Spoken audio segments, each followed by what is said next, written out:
están? Buenas tardes, bienvenidos a Defensoría Abierta Live. Nuevamente nos encontramos para poder conversar y llevar en términos muy claros y muy sencillos materias jurídicas que son complejas. Hoy día vamos a conversar sobre la defensa penal en cuarentena. Le pusimos ese nombre porque queremos tocar todo lo que sucede con las personas cuando se enfrentan a alguna infracción que está estipulada en esta cuarentena, por así decirlo, en esta emergencia sanitaria en general. Vamos a hablar de todos los delitos que están entre medio, cuáles son los procedimientos que existen. Tenemos que ir enterándonos de lo que sucede debido a que la información es parte o permite que uno defienda también sus derechos y eso es lo relevante. Para conversar esta tarde estamos con la Defensora Regional de los Lagos, María Soledad Llorente, quien nos va a contar o nos va a explicar de una manera lo más parecido a una clase. Es lo que le pedimos a María Soledad, que ahora está en pantalla. María Soledad, bienvenida. Hola a todas y todos, un placer conversar con todos ustedes. Bueno, mira, para partir y entrar en materia, hablemos un poco de el marco legal en el que nos encontramos hoy en día. ¿Qué es lo que cambió desde marzo, ¿cierto? De este año hasta la fecha? ¿Qué es en qué nos encontramos?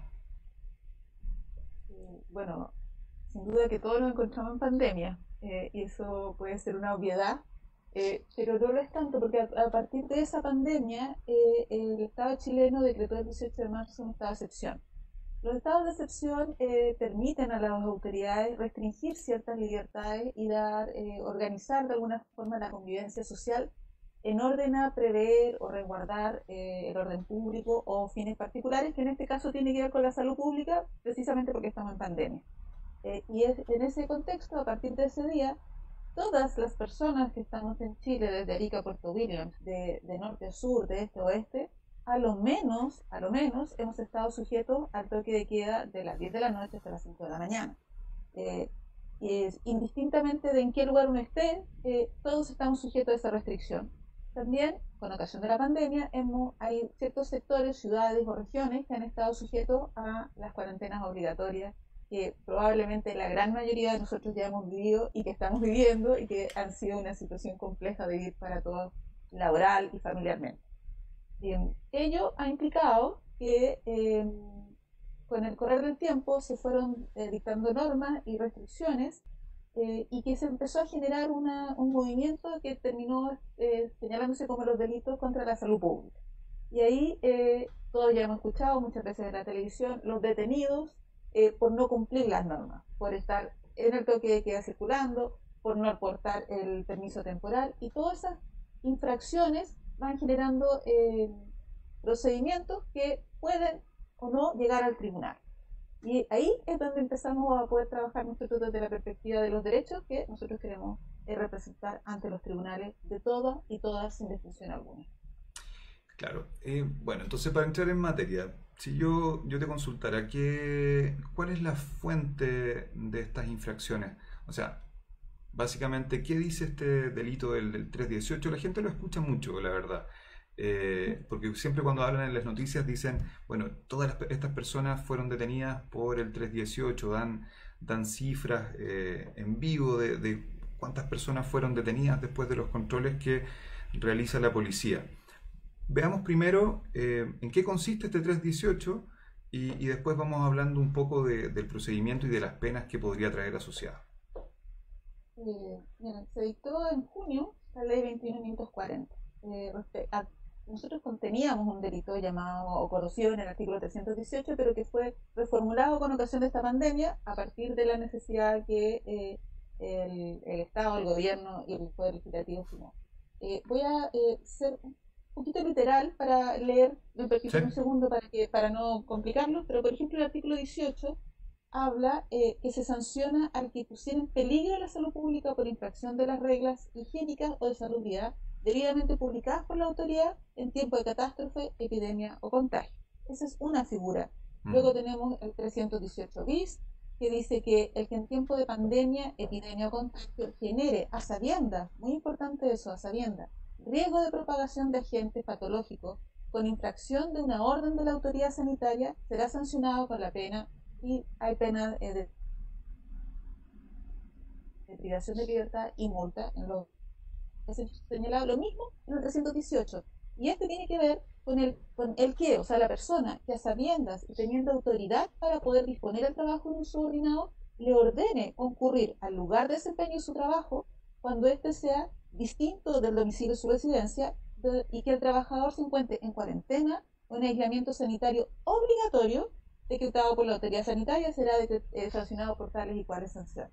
Eh, esto es importante porque, como yo les señalaba inicialmente, todo esto se da con ocasión de la pandemia que estamos viviendo. Y ahí tiene mucha relevancia entender que la sanción o lo que busca proteger estos artículos es la salud pública, que está vinculada hoy con el COVID-19. Por lo tanto, muchas acciones que se están controlando no afectan directamente la salud. Y es ahí donde hay un margen de discusión que podemos tener. ¿Por qué les digo esto? Porque tal cual como tú decías, estamos viendo siempre en la televisión la cantidad de detenidos a partir de los 318. Y ahí tener presente que las policías, así como los fiscalizadores, a uno lo fiscalizan cuando observan alguna conducta que uno pudiera estar ejerciendo que pudiera revestir la forma o la configuración de un delito. Ellos no son jueces, ellos no pueden dar por sentado inicialmente si uno cometió o no cometió el delito. Su función es fiscalizar e informar a la fiscalía respecto de esta persona detenida y cuál acción tomar respecto de esa persona. Y de ahí en adelante empiezan otras formas de evaluar la situación. A ver, bueno, según lo que tú dices, entonces hay tres situaciones o tipos de personas que podrían cometer este delito, ¿cierto? El 318 en general, esta persona que pone en riesgo la salud pública y pasa a llevar estas normas, ¿cierto? Este reglamento que está publicado, como este tema de no salir si estás en cuarentena, ¿cierto? O no usar mascarillas en transporte público, o no respetar el toque de queda. Eh, Ese es un tipo. Hay otro tipo que es el empleador que le dice al trabajador, oiga, venga a trabajar igual nomás, usted tiene que trabajar, si no yo lo voy a echar, ¿cierto? A pesar de que estemos en pandemia, en cuarentena y hayan normas que me lo impidan. Y el otro tipo es la persona que tiene un diagnóstico, ¿cierto? Un examen positivo o está a la espera de este examen. Eso es más o menos lo que entendí. El otro punto que me gustaría preguntarte, tú hablas de las policías o los fiscalizadores. ¿Quiénes son las personas que pueden por así decirlo, encontrarte en una infracción de este tipo de normas? Bueno, como hemos visto todos en la televisión, sobre todo en Santiago, estas últimas semanas, en el paso 2, se ha hecho mucho énfasis a que los inspectores o funcionarios municipales no tienen las atribuciones y por lo tanto algunas municipalidades han colaborado o co-construido con la autoridad sanitaria para que estos funcionarios municipales actúen en comisión de servicio de la autoridad sanitaria. ¿Eso qué responde? Responde que la autoridad sanitaria tiene las atribuciones para fiscalizar, así como las policías, es decir, carabineros o la PDI. Es importante tener esa diferencia porque antes de que habrá funcionarios municipales que pueden estar consultando, pero no están autorizados para la fiscalización del tema de la salud pública, sino solo cuando lo están haciendo en el amparo y como un nuevo miembro de la autoridad sanitaria. Para tranquilidad o para conocimiento de todos, y en eso no solo lo estamos diciendo nosotros, sino que han sido enfáticos todos los alcaldes en precisarlo, es de público conocimiento. Lo importante, creo yo, es que sepamos que ninguno de nosotros está exento de poder ser fiscalizado y probablemente detenido o observado. Y desde esa perspectiva, hoy más que nunca, todas las personas que estamos habitando en este periodo de Chile, estamos enfrentados a una situación, o una posible situación así. Porque como les dije en unos minutos atrás, los policías, la PDI, carabineros o los inspectores observan alguna conducta que nosotros estamos haciendo que podría constituir estos delitos. Claro. Y por el solo hecho de eso se puede hacer este procedimiento. Y trato de ser muy clara en eso, para que todos sepamos que los policías no son nuestros jueces, sino que solo están obligados a observar alguna conducta o incumplimiento que ellos crean que pueda configurarse el delito. Uno puede estar incumpliendo una instrucción, una norma sanitaria, como por ejemplo el toque de queda. Hemos tenido muchos fallos a nivel de Chile donde se dice que el solo hecho de transgredir el toque de queda, es decir, no ser obedientes, no estar a las 10 de la noche en nuestra casa, eso no configura por sí el delito del 318. ¿Por qué? Porque no pone en peligro la salud pública si yo no soy portadora del COVID. Pero ahí hay Ahora, otras normas que podrían sancionar eso. hemos tenido fallos porque existe, por ejemplo, una falta del 495 número 1, no los quiero latear por la norma, pero que es no cumplir una norma o una instrucción de una autoridad. Ciertamente está decretado el toque de queda, o sea, Claro. no podemos circular. Y cuando no se circula, quiere decir que no estamos obedeciendo una instrucción de la autoridad gubernamental que ha establecido a través del estado de excepción esa restricción a nuestra libertad. Pero distinto es que ese no cumplimiento a quedarnos en la casa constituya o ponga en riesgo de salud a los demás. Y entonces ahí es importante entender que hay que hacer un segundo análisis de la situación. Claro. Por ejemplo, una situación que fue muy comunicada y muy triste también, me parece, cuando a una joven que pretendía denunciar haber sido víctima de un delito sexual, los policías la detienen porque transitaba en hora de toque de queda y luego de haberla detenido, trabaja en paralelo su condición de víctima. Eso no es posible, porque ahí los derechos tienen que irse priorizando. Sin duda que todos nosotros tenemos la prohibición de circular entre las 10 de la noche y las 5 de la mañana, pero esa prohibición cede ante necesidades más urgentes, como son por ejemplo, pedir auxilio a la fuerza pública si uno es víctima de un delito. Claro. O, por ejemplo, si yo tengo un problema de salud, yo no me puedo quedar en mi casa entre las 10 de la noche y las 5 de la mañana esperando para luego ir a un servicio de urgencia. ¿Por qué? Porque mi derecho a salud es más importante, es más prioritario que el resguardarme en mi casa por esta norma administrativa de la autoridad. Por eso es que es tan importante que estemos atentos a cuando nos fiscalizan, poder transmitirle al fiscalizador la situación en la que nos encontramos para que esa misma información sea contenida en el reporte que ese policía o ese carabinero o ese inspector le transmita a la fiscalía. ¿Por qué? Porque con esa información el fiscal va a poder tomar decisiones. La primera decisión que puede tomar es decidir si nos deja detenido hasta una audiencia de control de detención que será al otro día en la mañana generalmente, o resuelve dejarnos en libertad en espera posiblemente de una citación, y entonces ya ahí empiezan a haber dos rutas de camino respecto a las personas que son controladas en una presunción de haber infringido una de estas normas. Y me parece que siempre tenemos que tener presente, cualquiera sea la situación, que todos nosotros tenemos derecho de defensa y particularmente que estamos revestidos. Yo alguna vez dije, caminamos en la calle con un escudo de muchos derechos. El principal es a que se nos respeten nuestras garantías fundamentales y principalmente que se nos sea tratado con el principio de inocencia. Es decir, que no solo por el solo hecho de ver en una primera mirada solamente se establezca una condena, sino muy por el contrario, que nosotros tenemos el derecho a que se nos trate como inocentes hasta que se compruebe lo contrario. Claro, porque ahí tú das cuenta de justificaciones, contextos especiales que podrían dar cuenta de lo que está haciendo esta persona. No es vulnerar una norma porque la quiera vulnerar, sino porque es una situación de emergencia, va a denunciar un delito, tiene un problema de salud, o la verdad es que quizás se le venció el plazo del permiso, pasó por una calle. Acá en Santiago sucede que tenemos comunas que están en cuarentena, otras que no están en cuarentena, y claro, uno podría dar vuelta en una calle y básicamente entrar a una comuna que está en cuarentena, pero uno va en tránsito.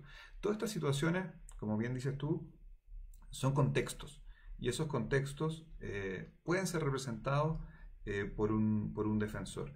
Pero a ver, vamos un poco al camino que tú señalabas. Tú decías que ya tenemos a esta persona que es sorprendida cometiendo un acto que podría ser delito, que tiene estas características de delito, ¿cierto? Ahí esta persona se ve enfrentada en dos rutas, dijiste tú. Puede ser llevado a un control de detención o puede ser llevado a la comisaría, queda citado. ¿Qué sucede con esa persona? Cuando uno es fiscalizado y la persona que te fiscaliza estima que hay una irregularidad, Ujú. para hablarlo así en sencillo, Así es. esa persona va a ser conducida hasta la comisaría, Ujú. ¿ya? En ese lapso en que uno llega a la comisaría, se quedan los antecedentes personales, se redacta el parte que conocemos todos. Claro. En paralelo, ese policía debe poner en conocimiento al fiscal de esa y otras personas que están en la misma situación. Por eso que no es instantáneo. Y por eso se demora un poco. A veces uno está muchas horas en la comisaría hasta que de pronto se le acerca el policía y nos dice se puede ir para la casa en espera de citación. Ahí uno cree que se acabó el problema y que me creyeron, me entendieron mi razón por la que yo estaba en la calle, me voy feliz. Efectivamente, fallece feliz, pero el problema probablemente no ha terminado. Y entonces, ¿por qué le alerto ahí? Es que es muy probable que la fiscalía estime que su infracción no es todo lo grave en comparación de otras, y por eso Ujú. estime que no sea necesario mantenerlo detenido y pasarlo a una audiencia de control de detención, sino que lo deje en libertad, lo mande a su casa y usted va a esperar en algún minuto que sea citado. Y en realidad no, probablemente no va a ser citado, porque si estamos en las figuras livianas, y esa es la razón por la que lo dejaron ir a su casa, Ujú. la fiscalía va a aplicar un procedimiento monitorio, que es un procedimiento muy desconocido y que es un juicio expedito, un juicio flash, casi inmediato, a diferencia de los juicios que todos conocemos. Y aquí permítanme un minuto. Ujú. Cuando nosotros hablamos de juicio, nosotros al tiro pensamos juez, fiscal, defensor, pruebas, declaraciones, peritos, en los casos más complejos. Lo hemos visto en la televisión, vemos que hay tres jueces que están escuchando y que todos pueden hablar. Eh, Esa es la regla general. Los juicios, la investigación es ordinaria, ya sea en juicio ordinario o en juicio simplificado. Los juicios se resuelven cuando los jueces observan la prueba, ya sea documental o testimonial, y a partir de eso se genera una convicción. Bueno, estos juicios monitorios que yo les decía no son así. Por lo tanto, cuando usted se va en libertad y le dicen que probablemente le va a llegar una citación, lo que le puede llegar, y en la mayoría va a ser así, va a llegar una resolución, ya una condena. ¿Y por qué? Porque el legislador penal, el Código Penal y el Código Procesal Penal hace diferencias, escalafones, cajones, hagamos la idea de cajoncito. El primer cajón, que es una infracción muy leve, muy simple, que solo se le aplica una multa, generalmente son faltas. Respecto de eso, y para ser consecuente de que es una mínima infracción, el legislador estableció un procedimiento rápido, efectivo, de mera justificación del fiscal. Luego los otros delitos pasan a procedimientos simplificados y a los procedimientos ordinarios. Entonces, en estas faltas pequeñitas, estas pequeñas infracciones o incumplimientos, eh, así como en la casa es el pequeño tirón de oreja que uno le hace a los niños, bueno, este puede ser el mismo símil. ¿Y cómo ocurre? Ocurre que la fiscalía le manda al tribunal un escrito señalando la infracción que usted cometió, el día y la hora y por qué cree que lo hizo. En una breve redacción, nada más, no se presenta, no, el carabinero no dice lo que vio, no, el juez no lee lo que el carabinero escribió, sino que derechamente recibe esta carta, podríamos decirlo así, del fiscal, la lee, si cree que está fundado, que hay matiz o visos de que efectivamente sí fue, lo va a resolver y lo va a condenar a una multa. Y esa sentencia con una multa le va a llegar a su casa. Entonces, ahí tenemos varias salidas. Y lo que nosotros tenemos que hacer es tratar de buscar la salida más justa para nuestra condición. Y ahí le pido, por favor, si tiene dudas, por favor contáctenos. Porque hay distintas alternativas. Ya se las vamos a contar, pero en particular piense que dos cabezas piensan más que una para tomar una decisión centrada, y cuanto más información usted tenga, con más certeza va a poder decidir ¿qué camino tomar? ¿Qué caminos puede tomar? Los siguientes. La primera, acogerse a la multa derechamente ese mismo día, y si usted resuelve aceptarla y tiene la capacidad económica y la paga antes de 15 días, se gana un premio, que es que le descuentan un 25%. Pero tengo que comentarle que es posible que no sea tan fácil, porque las multas son 6 unidades tributarias mensuales, lo que hoy día significa 301.632 pesos. Y dadas las condiciones sociales que tenemos hoy día, esto es de un gran impacto, sobre todo para quienes son controlados en la vía pública, que muchos están haciendo comercio ambulante para poder generarse recursos de sobrevivencia, de subsistencia. Entonces, estas multas son altísimas. Si usted está en esa condición, también contáctenos, porque existe la posibilidad de poder pedir cuotas de esas multas o, en última instancia, ver la posibilidad de que usted pueda conmutarla a una forma de pago distinta. Pero para eso necesita accionar. ¿Cómo haciéndolo? Contactando a un defensor o defensora para que se hagan las peticiones al tribunal. Pero esa no es la única vía cuando usted recibe la resolución, porque usted podría ser objeto de la misma multa y usted decir, no tengo el dinero, quiero cuotas. Pero si usted lee mejor la sentencia y usted es una persona que no ha estado nunca involucrada en un problema penal, se puede ganar un segundo premio, que es uno muy importante, y es que, sin perjuicio de que el juez lo condenó, sí valora que usted no haya estado nunca en un tribunal y le va a suspender esa multa por 6 meses. Entonces, si usted en esos 6 meses se porta bien y no se enfrenta a ningún otro conflicto penal, no va a tener que pagar la multa y se le va a borrar esta pseudo condena. Te pido nos detengamos ahí un momento, Sole. Estás explicando, y para todas las personas que se están sumando ahora a la transmisión, estamos con María Soledad Llorente, ella es defensora regional de Los Lagos. Estamos conversando para poder explicar un poco qué sucede cuando las personas infringen alguna normativa, en general que tiene que ver con el 318. María Soledad nos está contando el desarrollo del monitorio, de este procedimiento monitorio, que es lo más parecido a una multa, a un parte empadronado podría ser, porque en el fondo hay una resolución del juez que llega a las personas a través de una notificación. En general, esa notificación habla de la condena de la persona.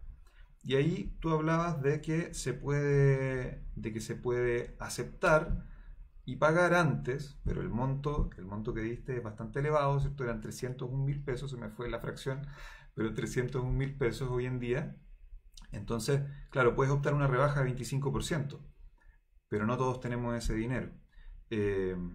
Y también hablabas de que el juez puede beneficiarte, si tú no tienes antecedentes penales, se puede beneficiar a la persona con una suspensión de esta multa durante 6 meses y que si uno cumple ciertas condiciones, termina no pagándola. La pregunta que te iba a hacer ahí es, ¿todos los jueces automáticamente le ofrecen esto a las personas que no tienen antecedentes o es algo que la persona también podría solicitar? En general, la gran mayoría de los jueces de garantía de oficio decretan esta suspensión a través de la facultad que tienen del artículo 398. Eso a partir particularmente de aquellos que no tienen condenas anteriores o que se conoce como irreprochable conducta anterior y que el Ministerio Público en general consigna en los requerimientos monitorios.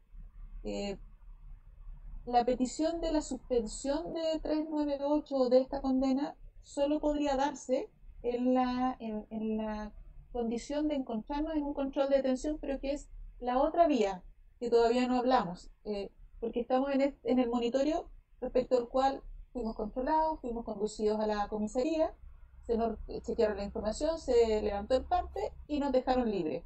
Y que generalmente cuando sucede eso pensamos que no tuvimos el problema y por eso es que me he dedicado un poquito más a ser un poco más intensiva en esa línea, porque estas personas se van a encontrar prontamente con esa notificación de la condena ya en su casa. Y para decir por qué es tan importante, decirles que el último número que entregó la Fiscalía Nacional es que aproximadamente hay 150.000 personas que pueden ser objeto de un procedimiento monitorio por delitos contra la salud pública en los últimos meses. 150.000 personas somos muchos. Sí.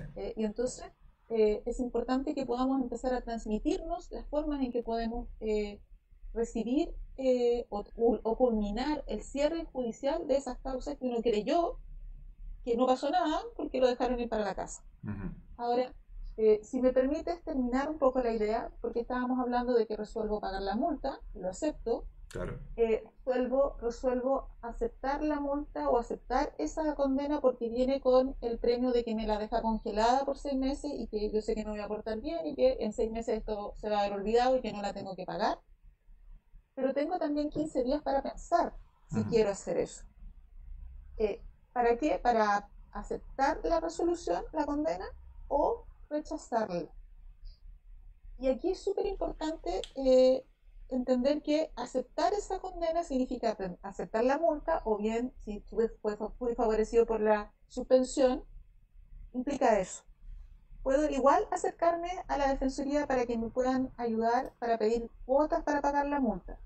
Pero si yo tengo la convicción de que yo no cometí la infracción que se dice y que quiero ser defendido y que quiero un juicio, que se haga un juicio en mi contra, como los juicios que yo ya les mencioné, donde el juez tiene que escuchar al carabinero, tiene que escuchar al testigo, si quiere eso, tiene la opción, pero después, o sea, no después de que se le condenó. ¿Por qué? Porque tiene que rechazar esa condena para que el tribunal llame a juicio para que se acredite por la fiscalía que eso ocurrió. Y otra cosa, ese juicio no solo puede ocurrir porque nosotros reclamamos, sino que porque cuando la fiscalía envió esa carta que yo les contaba, la leyó y dijo, no, esto no está suficientemente fundado. Por lo tanto, quiero que venga la prueba a mi tribunal y se me acredite. Okay. Y ahí está la segunda vía que uno puede ser llamado a resolver la causa judicial respecto de esta infracción. Cuando el juez observa que no está suficientemente fundado el requerimiento que hace el Ministerio Público, dice no, venga la prueba, básicamente. Y ahí la persona tiene derecho a un defensor. El otro día hicimos otra entrevista con Francisco García y él hablaba de que es importante quizás transmitirle a las personas que desde el momento en que sucede el momento donde es controlado y es detenido, por así decirlo, desde ahí esta persona también podría acercarse a la Defensoría. ¿Se puede tener antes contacto con la Defensoría? Sí, sí, sí y siempre sí. Ajá. Porque la mejor forma que nos podemos defender es conociendo nuestros derechos. Y usted puede acercarse y pedir información de su causa, o de un vecino, o de un amigo, o de un familiar. Porque en la medida que usted se acerca y busca información y la obtiene lo antes posible, antes ejerce sus derechos, antes tiene la información y antes puede tomar decisiones respecto de cómo quiere seguir la causa a su favor. La Defensoría está siempre abierta. Y cuando digo abierta no lo digo solo presencialmente, efectivamente estamos en un trabajo remoto. Cuando digo abiertas es que estamos abiertas de alma y de espíritu para poder entregarle a todos la información suficiente para ejercer sus derechos con la debida información. Siempre, siempre va a haber alguien en la Defensoría, desde Arica a Punta Arenas o Puerto Williams, para que no se me quede la última Defensoría. Siempre la vocación que nos mueve antes de estar litigando en los tribunales es que todos nosotros sepamos que somos sujetos de derecho y que por el solo hecho de existir, de ser, los tenemos. No se discrimina, no se diferencia. El solo hecho de ser persona nos hace merecedores de un trato digno, de que se nos reconozcan nuestras garantías fundamentales, del principio de inocencia. Y para poder ejercer todo eso, usted necesita estar informado. Y esa es nuestra primera obligación, darle toda la información que usted necesita. ¿Cuándo han estimado llegarían la mayoría de estos requerimientos, de estos 150.000, o cuándo comenzaría a correr el plazo que tienen estas personas? Ahí, si me permites, quizás resolver la respuesta o responderte con la segunda vía que teníamos de cuando uno llega a la comisaría. Ajá. Porque recuerdan que dijimos que uno era fiscalizado y uno llega a la comisaría, a uno lo pueden dejar libre y ocurre todo este paso que hemos estado diciendo. Sin embargo, respecto de algunos, no tienen la misma suerte de irse para su casa creyendo que se acabó, sino que quedan detenidos y pasan a la audiencia de control de detención. Respecto de ellos, la causa puede terminar en la audiencia de control de detención y por eso te respondo a la pregunta de esa perspectiva. Claro. Porque esa persona, el monitorio lo va a poder, va a ser objeto de un control de detención, se va a controlar si esa acción de privarle de libertad se ajustaba a derecho y cumplía con los estándares necesarios. De ser así, la Fiscalía probablemente requiera en procedimiento monitorio en la misma audiencia y en esa audiencia la persona va a poder aceptar la multa, rechazarla y pedir que se fije una nueva fecha. Lo importante es, para que todos sepamos, que partí contando la otra salida, que es cuando uno sale de la comisaría sin llegar al tribunal, porque en esta salida de la comisaría, cuando uno sale y se va para la casa, no tiene mayor contacto con la defensa directamente. Claro. Caso muy distinto a quien queda detenido, porque el momento que está detenido es informado y el defensor va a tomar contacto con esa persona antes de la audiencia de control de detención y ya va a ser informado desde ahí en adelante. Por lo tanto, esa persona tiene mayores posibilidades de tomar una decisión orientado frente a los tribunales. Va a estar siempre acompañado por un defensor. Entonces, estas mismas formas que yo les contaba, de aceptar la multa, pedir parcialidades para pagar, aceptar la multa porque la multa va a quedar congelada por 6 meses y me voy a ganar el premio que se va a borrar, o rechazarla para que se fije audiencia. Todas esas decisiones, esa persona la va a poder tomar en la audiencia del tribunal con la compañía del defensor, entregándole todas las orientaciones que requiera para determinar cuál es la salida más justa para él. Lo importante es que esa decisión sea informada, porque si esta persona cree que no cometió el delito, la falta que se le está imputando, tiene todo el derecho a que se celebre un juicio y se le acredite a él frente al juez con la prueba suficiente por el Ministerio Público que derribe ese escudo que tenemos nosotros de ser tratados como inocentes y solo así el juez pueda condenarnos. Yo sé que es un poco complejo, pero lo importante es que siempre nos llevemos como alerta que tenemos derechos y que para poder ejercerlos necesitamos información y nosotros estamos abiertos a entregárselas siempre. Sí, me queda absolutamente claro. Claro, las personas que son detenidas y van a control de detención, la situación se va a resolver de inmediato. Probablemente. Probablemente. Podría rechazarse. Y se fija una nueva audiencia para hacer este otro juicio, que es el juicio simplificado. Pero para estas otras personas que se les da este plazo, entiendo que se van, o se hablaba por lo menos por los medios, que se van a juntar muchos de esos casos cuando termine el estado de excepción. Eso está, bueno, quizás hay que pensarlo porque las personas van a tener un plazo más extendido para hacer valer su derecho también. Sin duda. Me crecí en la respuesta de la audiencia y olvidé el punto más importante que era el que tú mencionas. Y tiene que ver cómo partimos la entrevista, esta sesión, diciendo que estamos en un estado de excepción por un concepto de pandemia. Dentro del estado de excepción se ha decretado distintas restricciones a nuestra libertad ambulatoria y por eso estamos en esta discusión, pero también leyes que han establecido el manejo y funcionamiento de los tribunales y algunas causas. En esa línea, los plazos están suspendidos. Por lo tanto, este plazo que yo decía que hay 15 días para resolver si la acepto o no, o la rechazo, esos 15 días empiezan a correr a partir de esta determinación legal que se hizo con ocasión del estado de excepción, recién a partir del 15 de septiembre de este año, si es que no se renueva el estado de excepción. ¿Me explico? Sí. Es decir, si a ustedes les llega un monitoreo a su casa y quieren tomarse el tiempo para pensarlo, esos 15 días no corren a partir de mañana, corren a partir, excepcionalmente, del 15 de septiembre en adelante. Mayor tiempo para poder buscar información y asesorarse, para resolver lo que ustedes estimen pertinente o más justo en su condición, en su caso concreto. Sí, y de hecho le hemos dicho a todas las personas también, cuando hacemos estos programas, que todos pueden acercarse a la Defensoría Penal Pública a través de las redes sociales, también a través de la página web, tenemos números ahí de atención y, y la idea es que todos se informen y de esa manera puedan ir, como tú has dicho durante toda la entrevista, ejerciendo los derechos, porque solamente si estamos informados podemos ejercer nuestros derechos y siempre tenemos derecho a defensa. Bueno, yo creo que tenemos que tener siempre, en este caso y en todo, tener claro que nos defendemos con nuestros derechos. Nosotros las personas no pedimos una consideración especial o que se invente o idee una situación especial. Solo pedimos el respeto de nuestros derechos, que los tenemos todos. No es una petición excepcional.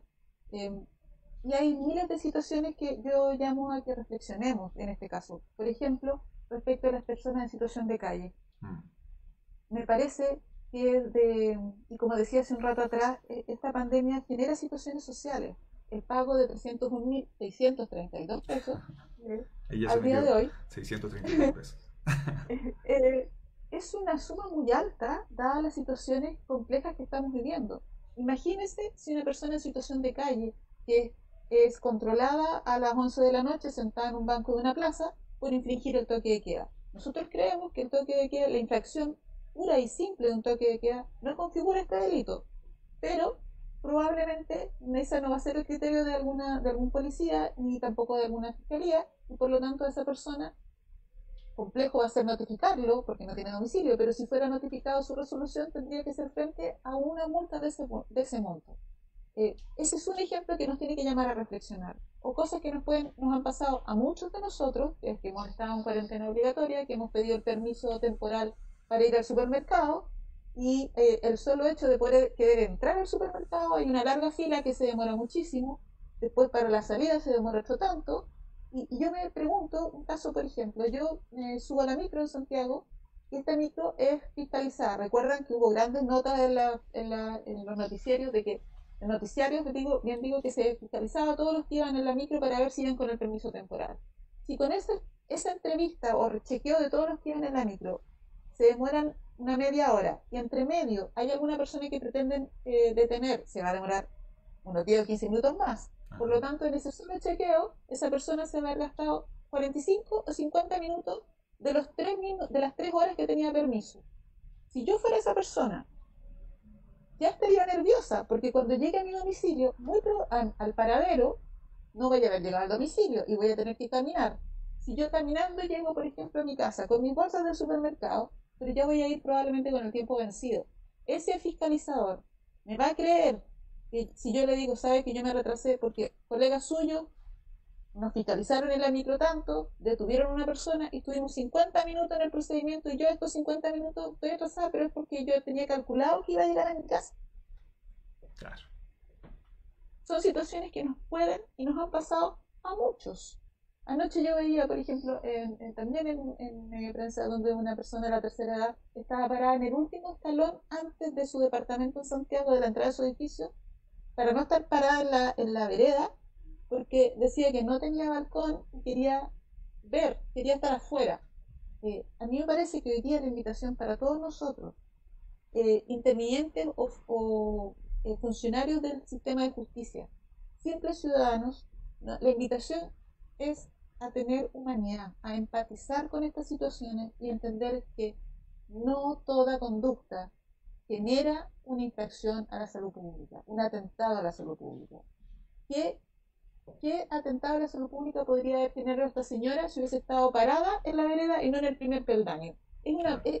Parece muy ridículo lo que les estoy diciendo, pero ella misma tomaba la prevención de estar en el peldaño y no en la vereda para no ser objeto de una fiscalización. Por eso, la invitación es a informarse, a acercarse, para que con toda esa información pueda tomarse una decisión que es suya. Nadie lo puede obligar a tomar una decisión. Primero, porque es su primer derecho a ejercer en libertad lo que usted estime pertinente en su vinculación con esta posible sanción del monitorio. Y para eso estamos todos disponibles en la Defensoría para ayudarlo, para orientarlo. y acompañarlo si usted necesita defensa en un juicio, si esa es posible, si esa es su decisión. Sole, bueno, muchas gracias por tu tiempo. Creo que era necesario hacer este repaso más detallado, más cercano, con ejemplos, para que las personas vayan tomándose esto como, como armas, básicamente, ¿cierto? Para que uno pueda tener y ejercer su defensa, como dices tú, son derechos que tenemos todos. Y te doy las gracias por lo lúdica también y por tratar de acercar estos temas que son muy áridos a la gente. Espero que las personas también lo vean así. Vamos a ir tratando de seguir tocando este tema porque es lo que estamos viviendo hoy en día, ¿cierto? Es lo que nos puede afectar como, tal cual como esa persona que estaba a un peldaño de la vereda, ¿cierto? Nos puede pasar. Entonces, de verdad te agradezco tus reflexiones desde el sur de Chile, ¿cierto? Es más sencillo ahora, toda la Defensoría participa a través de este medio, podemos tener estas conversaciones, porque lo mismo que pasa en Puerto Montt pasa acá en Santiago, pasa en Providencia, pasa en Arica y lo hemos visto así. Así que te agradezco por tu tiempo y bueno, esperamos que nos volvamos a encontrar en este programa. Encantada. Y como he dicho en otra entrevista o en los medios sociales de acá del sur, en la pandemia nos cuidamos todos. Y cuando hacemos eso, yo parto de la base y creo que todos actuamos de muy buena fe. Por lo tanto, cuando estamos enfrentados a una fiscalización por alguna situación, eh, representémosla, hagámosla ver porque los jueces pueden resolver en favor de esa situación especial. Ese es el llamado, a cuidarnos y a defendernos con nuestros derechos. Y para eso nosotros encantados de estar disponibles para todos y sobre todo desde el sur de Chile, un abrazo para todos. Cuídense y la Defensoría está siempre abierta para todos. Un Bueno, abrazo. muchas gracias. Gracias a todos también por estar en esta transmisión y nos seguimos encontrando todos los jueves a las 17 horas.